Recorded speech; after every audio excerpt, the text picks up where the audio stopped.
to the CPS office hours. Today is day 7. This is the final day of this series. And this day matters more than any other because day 7 is about stopping CPS before a case ever opens. Everything we covered in days 1 through 6 was about survival after CPS is already involved. Day 7 is about never entering the system in the first place or never re-entering it again. Here's the truth parents are almost never told. CPS involvement usually begins weeks or months before CPS ever knocks on your door. By the time an investigator shows up, decisions are already forming. Concerns have already been discussed. Notes have already been written. Supervisors may already be aware. What looks sudden to parents is often the final step in a long, quiet process. Parents often say, "I had no warning." But warning signs almost always exist. They're just misunderstood. That's because CPS does not start with investigations. It starts with concerns. And concerns grow silently. Let's be clear. Most CPS cases do not begin with a single dramatic event, a malicious false report, a surprise accusation. Most cases begin with repeated low-level concerns, pattern recognition, accumulated documentation, escalation through mandated reporters. CPS is not reactive. It is cumulative. There are invisible entry points into the CPS system. Parents walk onto these on-ramps without realizing it. Here are the most common ones. Stress is normal. Parenting is hard. But stress becomes dangerous when it is repeatedly expressed, emotionally charged, documented by professionals. When stress is written down multiple times, it stops being stress. It becomes risk. Parents often overshare with teachers, counselors, therapists, doctors, social workers, school staff. These people often feel supportive, but many are mandated reporters. What parents see as vulnerability, systems see as instability. Parents are told, ask for help. But unstructured help seeking can trigger CPS. Examples include crisis language, emotional breakdowns, statements of inability to cope, repeated urgent requests for intervention. Help that looks chaotic creates concern. Family conflict is common, but conflict becomes dangerous when it is public, loud, repeated, witnessed by professionals or neighbors. Public conflict invites reporting. Parents often believe, I meant well. I was just being honest. I was asking for support. Intent does not matter to CPS. Documentation does. Systems do not interpret feelings. They interpret patterns. This matters. A concern is an internal note, a professional's unease, a comment in a file, a conversation with a supervisor. A report happens when concerns stack, language escalates, liability fear increases, someone decides they must report. Parents rarely see the transition. Here's what stacking looks like. A teacher notes emotional distress. A doctor documents parental overwhelm. A counselor records family instability. A school logs repeated disruptions. Individually, none trigger CPS. Together, they form a narrative. By the time CPS arrives, a narrative already exists, parents are already framed, history is already summarized. Parents think they're at the beginning. CPS is often already in the middle. Certain phrases trigger concern quickly. Examples: I can't handle this anymore. I'm overwhelmed all the time. Everything feels out of control. I don't know what else to do. These feel honest. They are also high risk. Systems are not built for emotional nuance. They are built for risk assessment, liability protection, documentation, predictability. Emotional honesty without strategy creates vulnerability. Parents often think it's not serious enough for CPS, but CPS doesn't measure seriousness. It measures risk over time. Low-level concerns repeated often feel more dangerous than one big event. Here are warning signs families often ignore.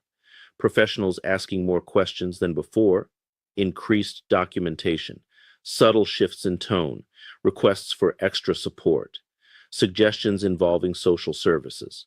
These are not help offers. They are evaluation signals. Before CPS is called, professionals become more cautious. Language becomes formal. Boundaries tighten. Notes become detailed. Parents sense something is off, but don't know why. This is the evaluation phase.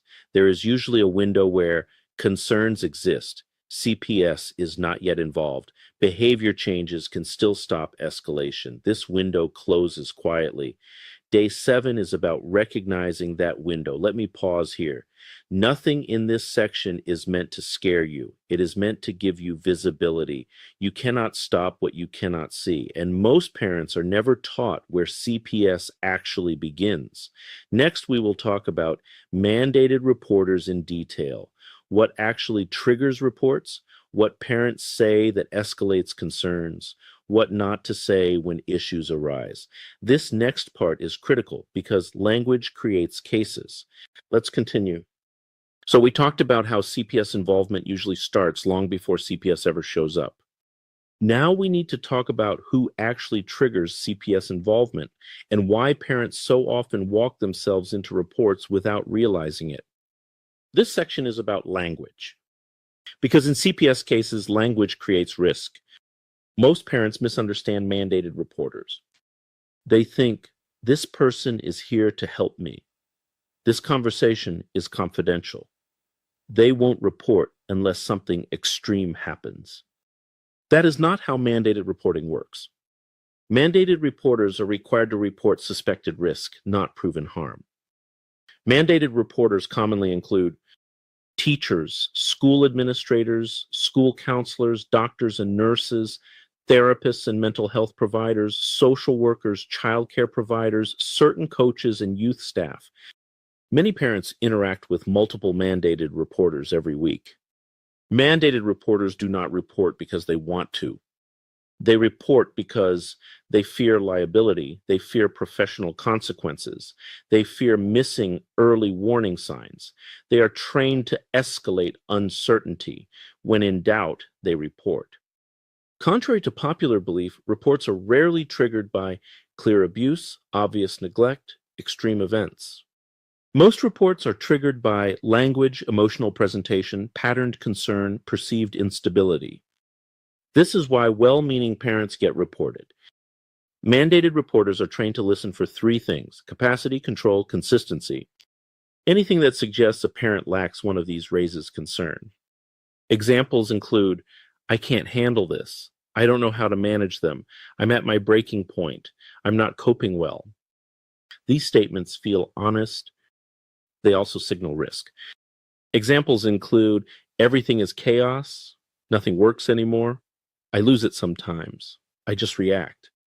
Even metaphorical language can be taken literally. Examples include contradictory explanations, changing stories, emotional volatility, shifting responsibility frequently. Inconsistency raises red flags quickly. Parents often think, I'm just venting. But mandated reporters are not listeners. They are evaluators. Venting creates records. Records create patterns. Patterns create cases. Here is how reports usually unfold. A professional documents concern, they consult a supervisor, language escalates, liability fear increases, a report is made to be safe.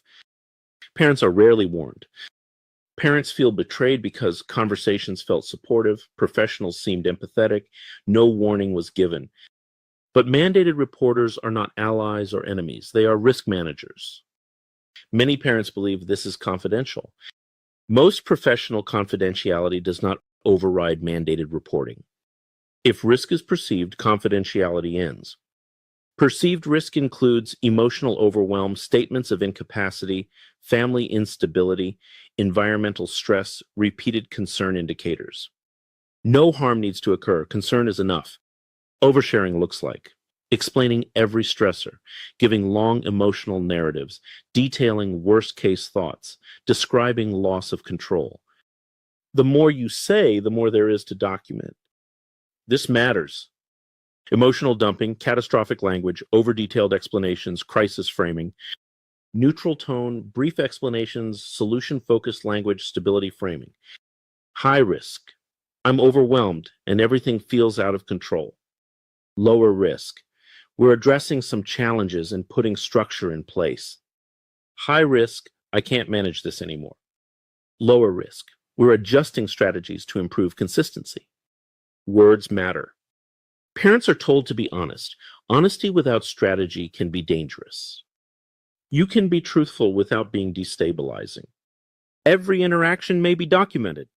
Notes often include mood, affect, language used, emotional state, perceived coping ability. Parents rarely see these notes, but CPS does. One note doesn't matter. 5 notes do. Language compounds. Once a narrative forms, it's hard to reverse. Parents often say, "That's not what I meant." But CPS evaluates documentation, not clarification. Once concern is recorded, it exists. The goal is not silence. The goal is boring competence. You want professionals to walk away thinking, "This family is stable." Let me pause again. This is not about hiding problems. It's about not creating unnecessary records. You can solve problems without triggering systems if you understand how reporting works. Now we're going to talk about the most important question parents ask once they understand that. If I shouldn't overshare, how do I get help safely? Here is the principle that protects families. Fix problems privately before they become publicly documented. This does not mean ignoring issues. It means choosing how, where, and with whom you address them. Parents often trigger CPS while trying to be responsible, be proactive, get support early, be transparent. The mistake is not seeking help. The mistake is seeking help inside reporting systems first. This distinction matters. Public problem solving, schools, medical systems, government services, social service agencies, these create records. Private problem solving, paid professionals, confidential consultations, independent services, skill-based support. These limit exposure. Parents sometimes resist paying for help. But here's the reality. When you pay privately, you control the relationship. You control disclosure. You reduce mandatory reporting exposure. You limit documentation access. Free help often comes with strings. The safest help focuses on skills, routines, structure, tools, strategies. Avoid help framed around emotional collapse, crisis language, inability to cope, loss of control. This is critical. Everything is overwhelming and I'm barely holding it together. We're working on improving consistency and structure. Same issue, different risk. Before involving systems, look at sleep schedules, nutrition, screen time. Transitions. Many problems labeled serious calm down when structure improves. Structure reduces visibility. Limit the number of people who know. This matters. The more people who know, the more opinions exist. The more notes are written, the more risk multiplies. You do not need a village. You need containment. Parents often think, if I document everything, I'll be protected. Sometimes documentation helps. Often it hurts. Documentation becomes dangerous when it records distress, it records overwhelm, it records instability, it records emotional intensity. Unsafe documentation. Journals describing loss of control, emails venting frustration, messages describing crisis, repeated complaints.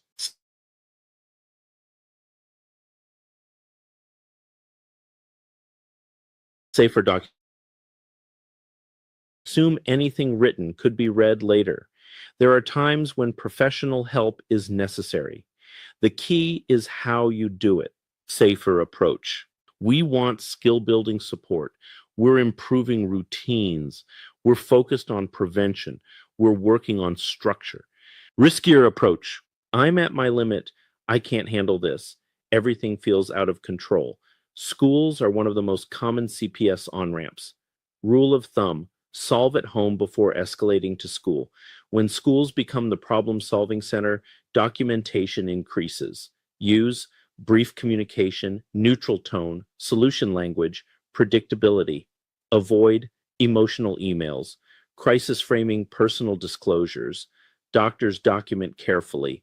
What parents say becomes part of permanent records.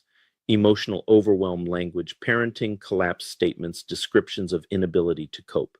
Stick to symptoms, observations, solutions, asking for resources often signals instability risk. If you ask narrowly and specifically. Example, do you have a referral for a skills-based program? Not, we need help and don't know what to do. Before you speak, write, or ask for help, pause. Ask yourself, who will hear this? Will it be documented? Could it be misinterpreted? Is there a private alternative? This pause saves families. Quick fixes often involve emergency services, crisis teams, public interventions. These escalate visibility fast. Slow, quiet fixes reduce risk. If someone threatens a report, professionals express concern. Language shifts. You feel watched. Consulting an attorney early is preventative, not aggressive. The goal is not perfection. The goal is fewer records, less escalation, reduced visibility, calm resolution. Invisible solutions are the safest solutions. Let me pause again. This is not about fear-based parenting. It is about systems awareness. Families who understand exposure avoid unnecessary harm. In this last part, we will cover long-term prevention strategies, handling schools, doctors, and therapists safely. What to do when someone threatens a CPS report final grounding message. Let's finish day 7. So far today, we've covered how CPS involvement starts before CPS ever appears, how mandated reporters and language trigger escalation, how to solve problems early without creating records. Now we're going to talk about long-term prevention, how families live in a way that keeps CPS out of their lives permanently. This is not about fear. This is about control. The safest families are not the happiest. They are not the loudest. They are not the most expressive. They are the most predictable. Predictability is the opposite of risk. CPS does not want complex families, high emotion situations, repeated crises, unstable environments, families that require energy. CPS avoids what feels heavy. Light, boring families fade from attention. Low-risk families tend to handle problems privately, keep emotions regulated in public, communicate briefly and calmly, avoid crisis language, maintain routines, reduce exposure to systems. This is a behavioral profile, not a moral one. Schools are one of the biggest CPS gateways. Your goal with schools is not partnership. Your goal is neutral professionalism. Short emails, factual language, no emotional processing, no venting, no family history disclosures. Schools document everything. Avoid long emotional explanations, parenting frustrations, home stress details, repeated complaints. Solve at home first whenever possible. Doctors document permanently. What you say can follow your family for years. Safe medical communication, stick to symptoms, avoid emotional overwhelm language, focus on solutions, keep parenting comments minimal. High-risk medical language. I can't handle this. I'm overwhelmed all the time. Everything feels out of control. Medical notes travel. Therapy can be helpful or dangerous, depending on framing. Safer therapy. Approach. Skills-based, regulation-focused, forward-looking, stable presentation. Riskier. Therapy. Use emotional collapse, repeated crisis processing, statements of incapacity, extreme distress narratives. Therapists are mandated reporters. What to do if someone threatens a CPS report. This happens more often than people realize. A neighbor, a co-parent, a teacher, a family member. Step 1, do not panic. Panic escalates everything. Calm preserves options. Step 2, say less, not more. Do not explain. Do not justify. Do not emotionally react. Anything said may be repeated. Step 3, stabilize the environment. Increase routine, structure, predictability, regulation. This reduces risk if a report is made. Step 4, consult an attorney early. This is not aggression. This is prevention. Early legal guidance protects records. Parents often try to explain intentions, justify choices, prove love, argue fairness. Systems do not evaluate love, they evaluate risk behavior. The most important long term skill, self regulation. This cannot be overstated. Parents who regulate speak less, pause more, react slower, choose words carefully, create safety without confrontation. Time reduces scrutiny when nothing new happens. Patterns stabilize, behavior stays consistent, crises disappear. Time magnifies calm or chaos. What this series was really about, this series was not about hating CPS, fighting the system, winning arguments. It was about system literacy.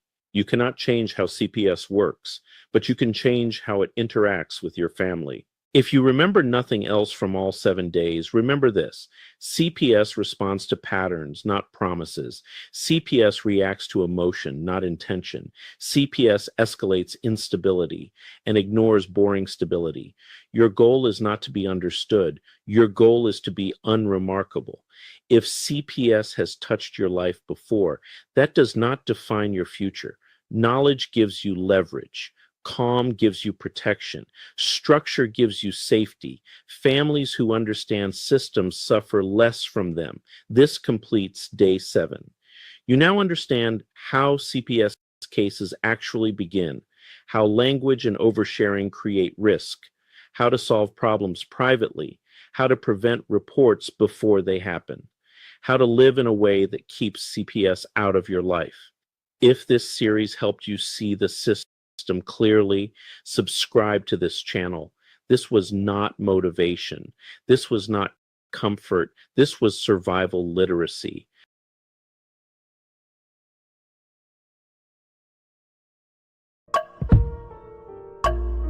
A vivid picture is encrypted in your mind as the critics get in line like they're witnessing a crime. But then you notice there's a shiver in your spine from the feelings of discontentment and bitterness combined. Heartbroken when you listen to the judges, another kid's innocence corrupted, and if you go against then it's destructive. Consider this predicament the toughest, but we believe in a system fit for justice. Child Protective Services only pretends to save it. The one solution for this is worthy of instant praises. 30 years of experience with relentless cases. Allow me to introduce him. This is Vincent Davis, defending you when they don't think a mother fits the role. Is it juvenile dependency or government control? Observe the pain in their eyes. It's time for us to realize we are the last one.